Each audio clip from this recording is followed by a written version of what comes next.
ordre, je vous le dis, je vous le confirme, il y aura bien élection en 2023. Je suis issu d'un moule dans lequel on m'a forgé pour les élections. Les élections sont le seul, pour nous, le seul thermomètre qui peut indiquer la bonne marche d'un pays. Il n'y en a pas d'autre. On ne s'éternise pas au pouvoir. Ici, l'idée est de simplement bien faire les choses. Nous avons connu des élections tumultueuses dans ce pays. Moi, je n'en veux plus. Je veux que si demain nous organisions des élections, il n'y ait plus de contestation. On n'ait plus une ribambelle de candidats à la Cour constitutionnelle ou ailleurs en train de brandir leurs preuves d'élection ou de ceci et cela. Ça ne va pas. Donc vous devez réfléchir à nous donner un processus électoral qui soit crédible, qui soit clair et qui puisse permettre à tous ceux qui sont élus et ceux qui ne le seront pas d'avoir la même lecture. Et pendant ce temps, en parallèle, le processus électoral va devoir continuer son bonhomme de chemin. En plus de cela, il y a eu ce fameux débat sur le recensement, l'identification de la population, mais ce n'est pas un prétexte, rassurez-vous, pour ne pas organiser des élections. J'ai parlé et rencontré plusieurs spécialistes en matière électorale qui m'ont dit et certifié qu'il y a moyen de faire ces deux choses de manière concomitante pour avancer. Nous avons besoin dans notre pays de savoir qui est congolais, qui ne l'est pas. Nous avons besoin dans notre pays de savoir combien de Congolais vivent dans notre pays, combien sont à l'étranger. C'est une chose qui est tout à fait normale parce que cela permettra d'organiser notre développement et d'aller vraiment aux besoins des populations. C'est quelque chose de primordial lorsqu'on veut aller loin avec un pays. Donc, ne vous laissez pas manipuler par ce genre de discours qui consiste à faire croire qu'il y a anguille sous roche. Les militants sur les réseaux sociaux et les pseudo-journalistes, laissez ça à ceux qui font ça. Nous ne sommes pas venus là où nous sommes pour continuer de militer, non. Maintenant, nous devons regarder les choses avec réalisme. On ne doit pas se laisser entraîner dans de la manipulation, qu'elle soit nationale ou internationale. Il n'y a en nous aucune intention de fuir les élections, pas du tout. Nous allons les affronter comme nous l'avons toujours fait, la tête haute, et sûr d'ailleurs que nous réussirons. Je vois les choses qui peuvent ruiner les efforts de développement de ce pays, c'est notamment le tumulte, le tohu-bohu que l'on constate dans nos provinces. Ça devient insupportable. Aujourd'hui, pour un oui ou pour un non, un gouverneur est débarqué, un président de l'Assemblée provinciale est débarqué. Ça devient vraiment un capharnaüm qui fait que je ne crois pas de péréquation qui va leur permettre de se développer. Nous avons d'autres idées par rapport à l'agriculture, par rapport aux infrastructures, pour permettre à ces entités de... Est-ce que nous avons la même compréhension par rapport aux attentes de notre peuple? Ça devient vraiment infernal. Et je vous prie vraiment de vous pencher sur cette question parce que c'est sérieux. Nos provinces ne peuvent pas toujours être aussi instables. Surtout les provinces dans lesquelles nous avons à faire face en ce moment à des violences. On ne peut pas continuellement les déstabiliser. D'ailleurs, pour l'une d'entre elles, j'ai déjà même une idée, mais elle sera provisoire, c'est pour ça que j'ai besoin de ce gouvernement. Mais dans l'absolu, il faudrait vraiment que vous réfléchissiez à un mécanisme qui ferait que nos provinces vont demeurer stables, complètement stables. Il y a également une autre réforme qui me tient particulièrement à cœur, c'est celle des nationalités. Non pas que j'ai une autre nationalité, mais J'ai vécu longtemps à l'étranger, je connais ce problème. Nous avons milité de l'étranger avec des Congolais qui ont d'autres nationalités, mais qui sont Congolais et qui se battent pour le Congo de la même manière que ceux qui sont au pays, qui aiment le Congo et qui investissent de leur temps et de leur argent pour ce pays. Et je trouve que c'est injuste de continuellement comme ça les tenir à l'écart. Un Congolais, quelle que soit la nationalité qu'il ait acquise après les péripéties de sa vie, est de nature attachée à son pays, à son peuple. Ça, c'est ce que j'ai toujours constaté. Le Congolais aime son pays. Même si parfois on en fait un peu trop, mais nous aimons notre pays. Donc il faut permettre à ces compatriotes, moi je les appelle ainsi, de la diaspora, de pouvoir être à l'aise. Maintenant, je n'impose rien, mais il faut leur permettre de prendre part au débat à l'intérieur de leur pays, soit en participant activement, donc politiquement, ou soit en revenant. Et ça, il faut faciliter leur retour. On a commencé déjà avec l'obtention du visa, donc ils peuvent prendre leur visa immédiatement à l'aéroport de Njili, enfin, ou à l'entrée, quelle qu'elle soit, à l'intérieur du pays. Mais je pense qu'il faut aller beaucoup plus loin. Oublier, par exemple, de leur demander un visa. Par exemple, on peut faire tomber pour un Congolais d'origine l'idée de l'octroi d'un visa. Enfin, il y a plein de choses comme ça qu'on peut imaginer. Mais je pense qu'il est temps que nous mettions à profit ce réservoir d'idées, de propositions que nous avons à travers les Congolais de la diaspora. Beaucoup aimeraient faire des choses pour leur pays, mais sont bloqués à cause de l'administration. Donc je crois que c'est aussi important de voir les choses de cette manière. Donc je vais peut-être m'arrêter là. Nous avons beaucoup d'autres réformes à faire. Dans la justice, par exemple, nous voyons comment notre justice, malgré les premières réformes qui ont été faites, n'a toujours pas amélioré son image.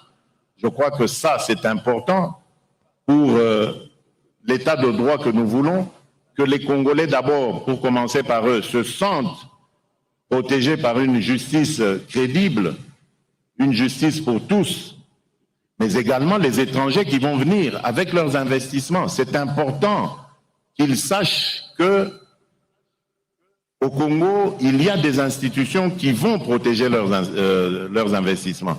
C'est du bénéfice pour nous, pour nos populations, pour notre économie.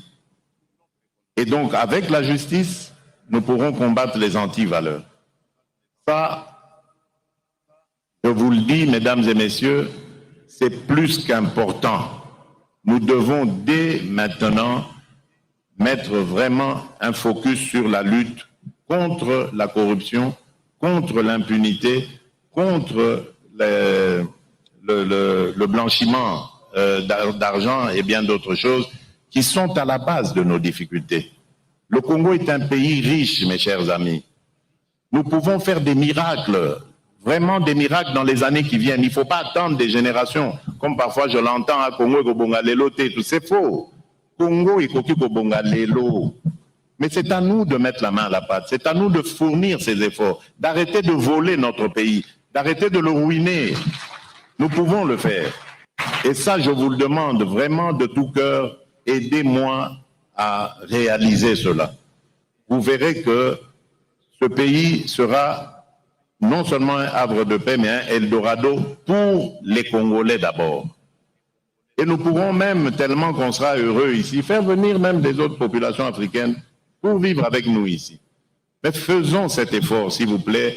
Nous allons avoir un pays qui, je vous le dis déjà, du poste de pilotage où je suis là, le nombre d'intérêts qui se manifestent pour notre pays à tous les niveaux, c'est impressionnant. Et tout ça malgré l'image de guerre, de violence, de corruption que nous émettons jusque-là. Donc, il nous suffit d'éradiquer cela, mais nous allons commencer à refuser du monde ici, à Njili, à Loano, à Goma, Kisangani et tout ça. Donc, on va refuser du monde. Tellement le pays est brisé et nous avons nous-mêmes aussi intérêt à entrer dans l'histoire du monde, dans la gestion économique de ce monde, parce que nous avons du répondant. Nous sommes détenteurs dans notre sous-sol de près de ou plus de 60% des minerais stratégiques, ceux qui vont faire l'économie de demain, se trouvent ici au Congo. Mais si nous sommes distraits, vous savez ce qui risque de nous arriver? Mais on va nous faire une guerre ici, comme en Irak, comme en Afghanistan. Des multinationales vont prendre des pans entiers de notre pays et vont les diriger avec des seigneurs de guerre uniquement pour exploiter nos richesses. Et demain, quand il n'y aura plus rien, on nous abandonnera et nous ressemblerons à la Somalie. C'est ça qui risque de nous arriver si nous ne sommes pas vigilants. Notre pays est très riche, mais nous devons être d'abord, nous, les propriétaires de ce pays, et dire ce que nous voulons. Nous ne fermons les portes à personne, mais nous voulons que ceux qui vont venir ici tiennent compte aussi de nos desiderata. Ils vont se développer, mais nous, d'abord, nous allons développer le pays grâce à nos ressources et nous allons faire la joie de ces investisseurs qui pourront aussi à leur tour se retrouver. Mais tout ça demande de la concentration, du sérieux. Si nous ne faisons pas attention, comme je vous l'ai dit, on va nous diviser, on va nous séparer pour notre propre malheur. Et nous n'aurons que nos yeux pour pleurer. Et moi, ça ne m'a jamais traversé l'esprit comme scénario. Donc je ne suis pas prêt, c'est pour vous montrer la détermination que j'ai, je ne suis pas prêt à vivre un tel scénario. Je veux conduire mon pays de telle sorte que demain, après-demain, dans 100 ans, dans 1000 ans, tout le temps que ce pays, que ce monde sera monde, que le Congo reste uni, que les Congolaises et les Congolais vivent heureux dans leur pays, heureux et libres. Et ça, c'est possible, ça dépend que de nous. Parce que lorsqu'on vient déstabiliser un pays, on ne le fait pas directement de l'extérieur. On le fait grâce à des répondants que l'on trouve à l'intérieur. Et si nous ne faisons pas attention, nous restons distraits, moi j'appelle ça de la distraction, alors à ce moment-là, oui, on nous déstabilisera. Mais battons-nous parce que il n'est pas question qu'on vive cela. Je sais que vous aimez chacune et chacun d'entre vous là où il est ce pays. Vous y êtes attachés comme moi et je sais que je peux attendre de vous la même détermination pour garder ce pays uni et le développer pour le bonheur de nos populations. Voilà, mesdames et messieurs, je crois que j'ai fait le tour de la question.